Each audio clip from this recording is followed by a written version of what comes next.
Assalamualaikum warahmatullahi wabarakatuh.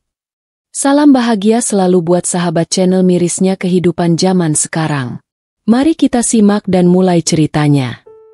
Hujan turun dengan deras di luar jendela, menambah kesan sunyi yang sudah terasa di rumah itu.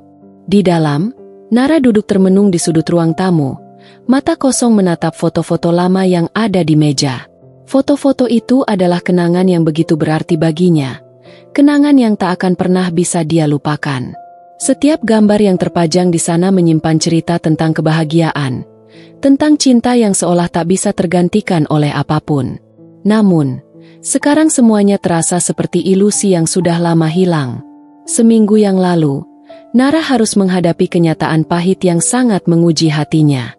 Dava, suami yang selama ini menjadi tempatnya bersandar, pria yang selalu ada di sampingnya, pria yang dulu begitu penuh dengan tawa dan keceriaan, tiba-tiba menghilang dari hidupnya. Bukan karena perpisahan atau perselisihan yang tak termaafkan, tapi karena sebuah kecelakaan yang merenggut nyawanya begitu cepat. Hari itu, Nara masih ingat dengan jelas. Dava berangkat pagi-pagi untuk bekerja seperti biasa. Mereka sempat berbincang ringan di meja makan, berencana untuk makan malam bersama malam itu, merayakan ulang tahun pernikahan mereka yang kelima. Namun takdir berkata lain. Pukul 3 sore, Nara mendapat telepon yang mengabarkan bahwa Dava terlibat dalam kecelakaan mobil yang sangat parah. Hatinya hancur saat mendengar suara petugas rumah sakit di seberang sana memberitahukan bahwa Dava tidak selamat. Dunia seakan runtuh seketika. Kaki Nara terasa begitu berat untuk melangkah saat dia masuk ke ruang perawatan rumah sakit, tempat Dava terbaring dengan tubuh penuh luka. Wajahnya yang dulu selalu ceria kini tampak pucat dan tak bernyawa. Nara berlutut di samping ranjangnya, menahan tangis yang hampir membuatnya sesak. Dava, kenapa kau pergi begitu cepat? Kenapa kau tinggalkan aku sendirian? Nara menangis sejadi-jadinya, berbisik kepada pria yang dulu selalu menjadi pilar dalam hidupnya. Pulang ke rumah tanpa Dava rasanya seperti mimpi buruk yang tak kunjung berakhir. Setiap sudut rumah itu kini terasa asing, sepi, dan penuh dengan kenangan yang menyakitkan. Tempat tidur yang dulu mereka tiduri bersama, kursi di meja makan yang selalu ada tempat untuk Dava, bahkan aroma kopi yang biasanya Dava buat setiap pagi, kini semuanya terasa kosong. Kepergian Dava meninggalkan lubang besar di hatinya, sesuatu yang tidak akan bisa dia isi dengan apapun. Setiap hari berlalu dengan rasa sakit yang semakin dalam. Nara berusaha melanjutkan hidup, berusaha untuk bangkit, namun semakin dia mencoba, semakin terasa betapa besar beban yang harus dia tanggung. Semua yang dulu mereka rencanakan bersama kini menjadi bayang-bayang yang tak pernah terwujud. Dia merasa seolah-olah hidupnya sudah berakhir bersamaan dengan kepergian Dava. Di malam hari, ketika keheningan mulai menyelimuti rumah, Nara seringkali terbangun dari tidurnya, merasa seperti ada yang hilang dari dalam dirinya. Dava selalu ada di sampingnya setiap malam, memberikan rasa aman, namun sekarang dia hanya merasa kesepian. Setiap detik, setiap menit, Nara merasa dirinya semakin tenggelam dalam kesedihan yang tak berujung. Namun, meskipun hatinya hancur, Nara tahu dia harus terus melanjutkan hidupnya. Dia masih punya orang tuanya yang membutuhkan dirinya, teman-temannya yang selalu memberikan dukungan, dan kehidupan yang belum selesai untuk dijalani. Namun, satu hal yang tak bisa ia pungkiri, hatinya terasa seperti telah mati bersamaan dengan hilangnya Dava. Dia merindukan suara tawa Dava, merindukan pelukan hangat yang selalu memberi ketenangan saat dia merasa cemas. Bahkan, ketika mengingat betapa mereka dulu begitu bahagia bersama, Nara merasa sulit untuk menerima kenyataan bahwa itu semua telah berakhir. Di tengah malam yang sunyi, Nara berbaring di tempat tidur mereka, memeluk bantal yang masih terasa hangat, berusaha menemukan sedikit kenyamanan di dalam keheningan. Namun, semua itu tak mampu mengurangi rasa sakit yang ada di dalam hatinya. Dalam pikirannya, hanya ada satu harapan yang ingin dia capai. Kembalikan kebahagiaanku, kembalikan hidupku yang dulu penuh dengan kebahagiaan, cinta, dan tawa. Hari-hari berlalu, dan meskipun waktu terus berjalan, rasa sakit di hati Nara tak kunjung hilang. Setiap kali dia mencoba melupakan, setiap kali dia mencoba untuk menerima kenyataan, rasa kehilangan itu seolah datang kembali dengan cara yang lebih menyakitkan. Setiap sudut rumah, setiap benda yang ada di sana, seolah mengingatkan Nara pada Daffa. Ada celah kosong di mana seharusnya ada tawa dan keceriaan mereka berdua. Namun, di tengah kesedihannya, Nara mulai menyadari sesuatu yang tak pernah ia pikirkan sebelumnya. Ketika perasaan hancur mulai menguasai dirinya, ada sedikit suara dalam hatinya yang mengatakan bahwa Daffa ingin dia bahagia. Daffa tidak akan menginginkan Nara hidup dalam kesedihan tanpa akhir. Cinta yang mereka miliki tidak pernah dimaksudkan untuk mengikat Nara dalam kesedihan yang abadi. Daffa ingin Nara menemukan kebahagiaan lagi, meskipun tanpa kehadirannya di dunia ini.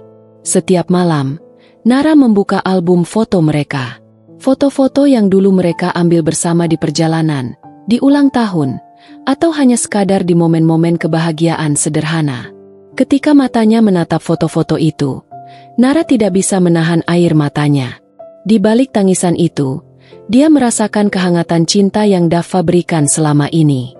Cinta yang tidak akan pernah hilang, meskipun Daffa sudah pergi. Momen-momen indah itu, meski kini terasa menyakitkan, adalah bagian dari hidup mereka yang tak ternilai harganya. Nara mulai menulis di jurnalnya, mencoba menuangkan semua perasaan yang selama ini terpendam. Dia menulis tentang Daffa, tentang bagaimana mereka jatuh cinta, tentang impian-impian yang mereka buat bersama, dan tentang bagaimana dia merasa kehilangan. Setiap kata yang tertulis di jurnalnya seolah membantu sedikit demi sedikit mengurangi beban hatinya. Setiap detik tanpa Daffa terasa seperti ada yang hilang dalam hidupku, tulis Nara pada suatu malam yang gelap. Tapi aku tahu dia ingin aku kuat.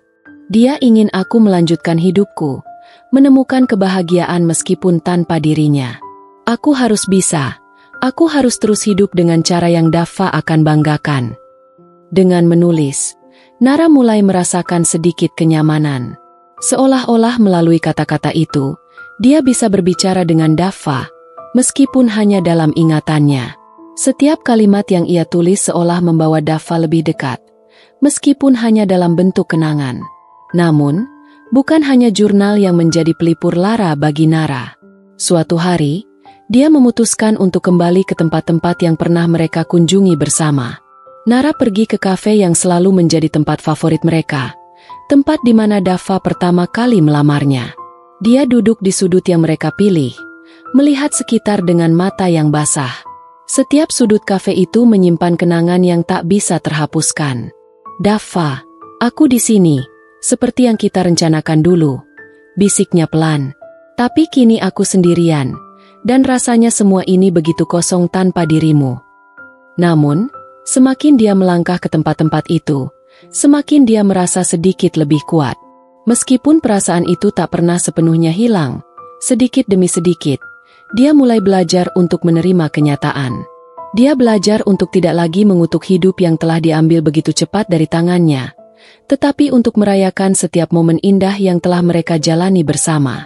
Di hari berikutnya, Nara memutuskan untuk menghadiri sebuah kelompok dukungan.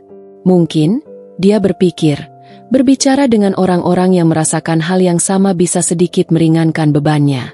Awalnya, dia ragu, takut jika dia terlalu lemah untuk berbicara tentang perasaan yang begitu dalam. Tetapi setelah beberapa kali bertemu dengan mereka, dia mulai merasa lebih baik. Orang-orang dalam kelompok itu bukan hanya berbagi cerita, tetapi juga memberi harapan. Ada seorang ibu di sana, yang kehilangan anaknya dalam kecelakaan yang sama, yang mengatakan sesuatu yang membuat Nara terdiam dan berpikir dalam-dalam. Aku pernah merasa seperti kau, merasa seolah hidup ini tak berarti lagi. Tapi aku belajar bahwa meskipun anakku tidak ada lagi, aku harus melanjutkan hidup. Aku harus menemukan kebahagiaan, karena itu yang akan membuat mereka bangga. Kalimat itu terus bergaung di pikiran Nara, dan perlahan, dia mulai menyadari bahwa untuk menemukan kembali kebahagiaannya, dia harus memberi arti pada hidupnya sendiri. Kebahagiaan itu tidak harus datang dari kehadiran Daffa, tetapi dari perjalanan hidupnya, dari cara dia mencintai dirinya sendiri, dan dari cara dia melanjutkan hidup meskipun dunia terasa begitu sepi tanpa kehadiran orang yang dia cintai.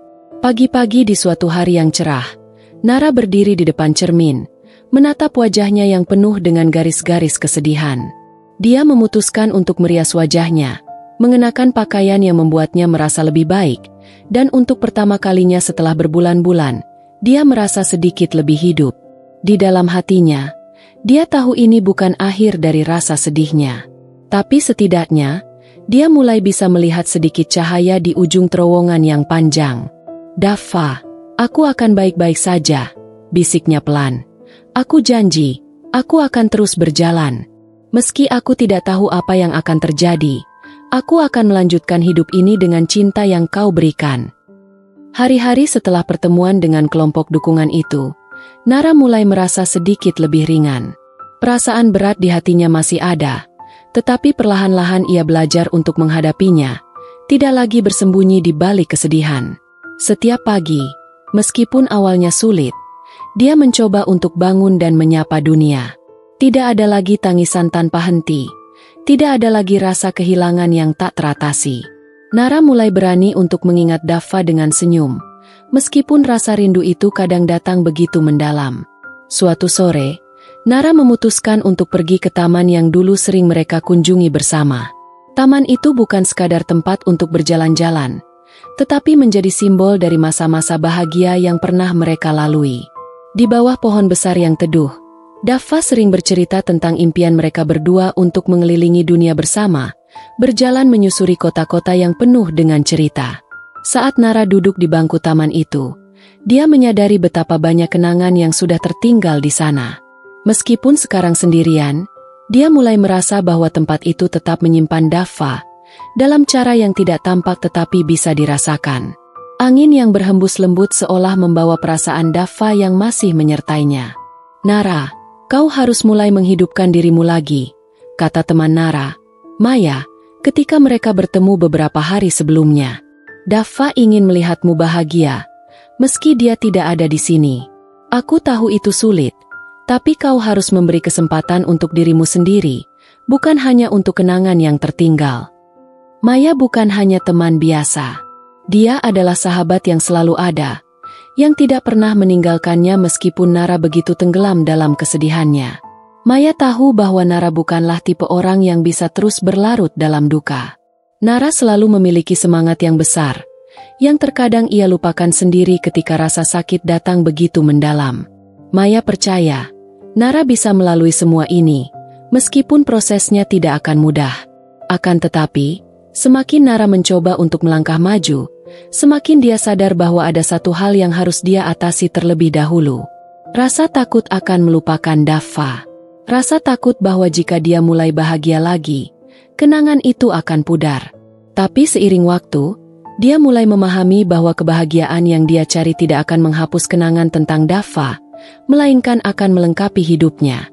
Daffa akan selalu ada di dalam hatinya, di dalam setiap langkah yang dia ambil. Nara mulai menata ulang hidupnya. Dia mulai mencari kembali kegiatannya yang dulu sempat hilang, kegiatan yang membawa kegembiraan, yang dulu membuatnya merasa hidup. Dia kembali ke dunia seni, tempat di mana dulu Daffa sering memberinya inspirasi. Nara menyalurkan perasaannya dalam melukis, karya seni yang dia buat menjadi tempat untuk melepaskan emosinya, untuk merayakan kenangan indah yang pernah ada bersama Daffa. Lukisan pertama yang Nara buat adalah gambar dua orang yang tengah berjalan di tepi pantai, berpegangan tangan, dengan latar belakang matahari terbenam yang indah. Itu adalah kenangan mereka yang paling berharga. Pertama kali mereka berlibur ke pantai dan menikmati kebersamaan tanpa khawatir tentang apapun. Saat Nara menyelesaikan lukisan itu, dia merasakan sesuatu yang berbeda. Rasa sakit itu sedikit berkurang, digantikan oleh perasaan hangat yang datang dari kenangan indah yang terpancar melalui karyanya. Di malam hari, Nara duduk di depan lukisan itu, memandangnya lama-lama.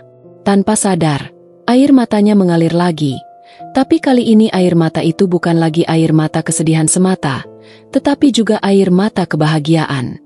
Dia merasakan Daffa di sana, dalam lukisannya, dalam jiwanya, dalam setiap goresan yang dibuat dengan penuh cinta. Malam itu, untuk pertama kalinya setelah sekian lama, Nara merasa damai. Hatinya yang hancur karena kehilangan kini sedikit demi sedikit bisa menerima kenyataan.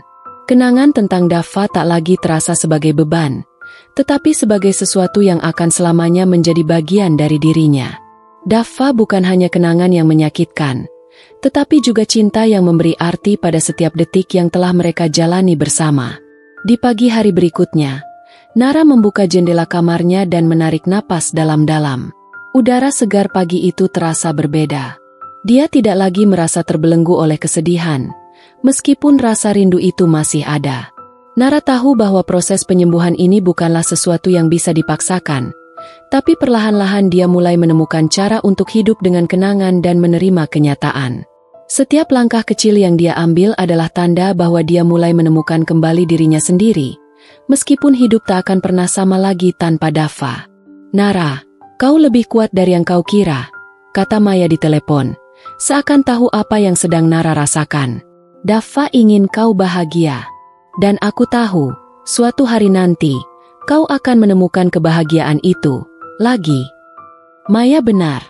Nara tidak tahu apa yang akan terjadi di masa depan, namun sekarang dia tahu satu hal, kebahagiaan tidak harus datang dari kehadiran seseorang. Kebahagiaan itu bisa ditemukan dalam diri sendiri, dalam kemampuan untuk bangkit, melanjutkan hidup, dan mencintai diri sendiri. Disinilah Nara berdiri sekarang, di ambang pemulihan. Dia tahu proses ini belum selesai, tapi untuk pertama kalinya, dia merasa bahwa dia bisa melangkah maju.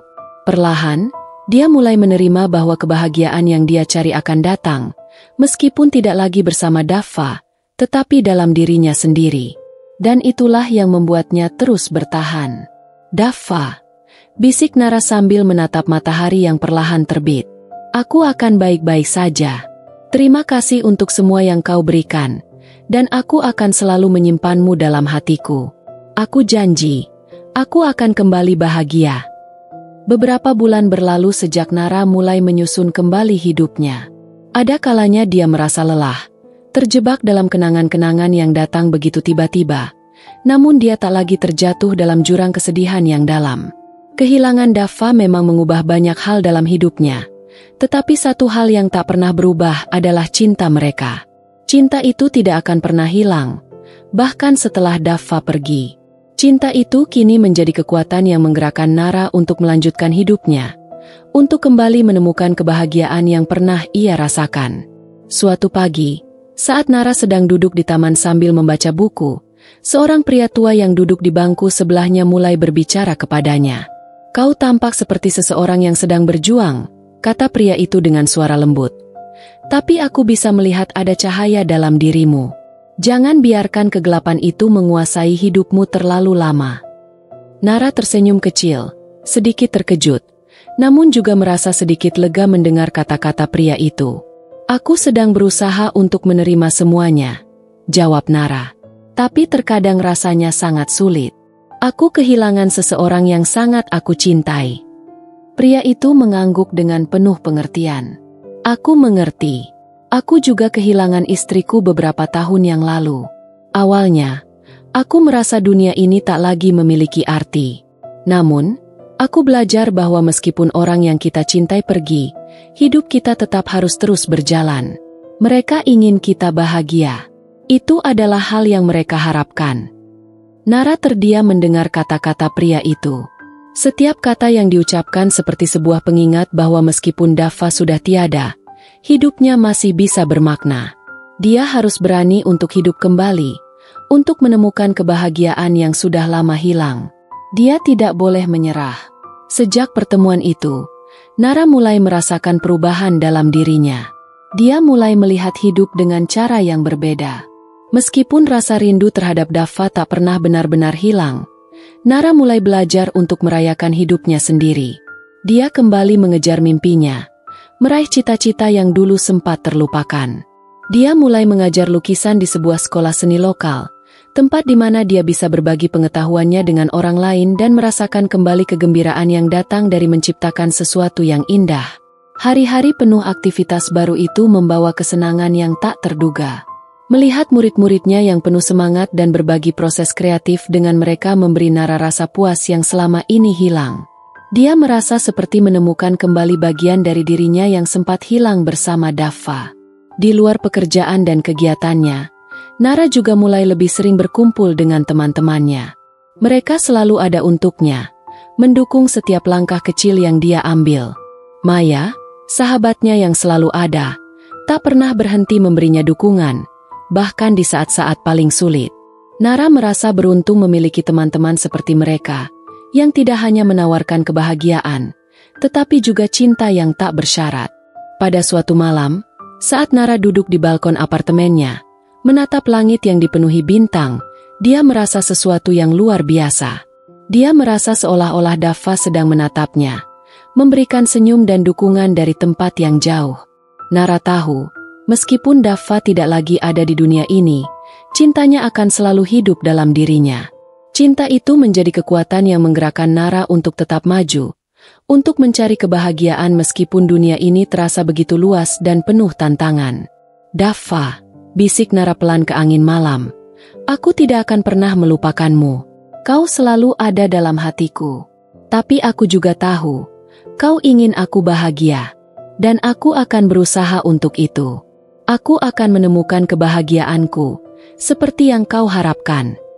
Nara tertunduk sejenak, mengingat kembali semua kenangan indah yang pernah mereka bagi bersama. Kenangan itu tidak akan pernah hilang, tetapi sekarang dia mengerti bahwa untuk bisa melanjutkan hidup, dia harus menerima bahwa kebahagiaan bukanlah sesuatu yang datang hanya dari orang lain, tetapi dari dirinya sendiri.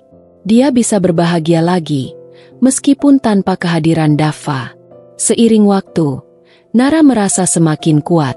Dia menemukan kebahagiaan yang selama ini dia cari, meskipun jalannya penuh dengan air mata dan luka. Dia sadar bahwa hidup terus berjalan, dan setiap hari adalah kesempatan baru untuk menemukan cinta, kebahagiaan, dan kedamaian dalam dirinya sendiri.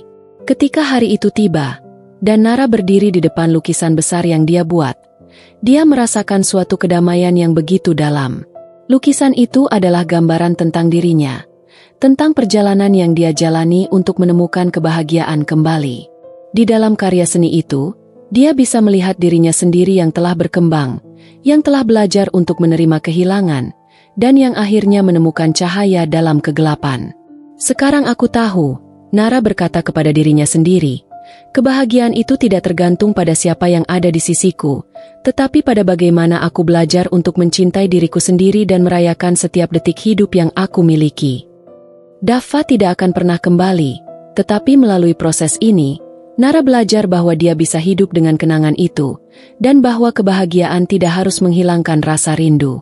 Kebahagiaan adalah perjalanan yang harus terus dijalani, meskipun dengan hati yang penuh luka dan kenangan.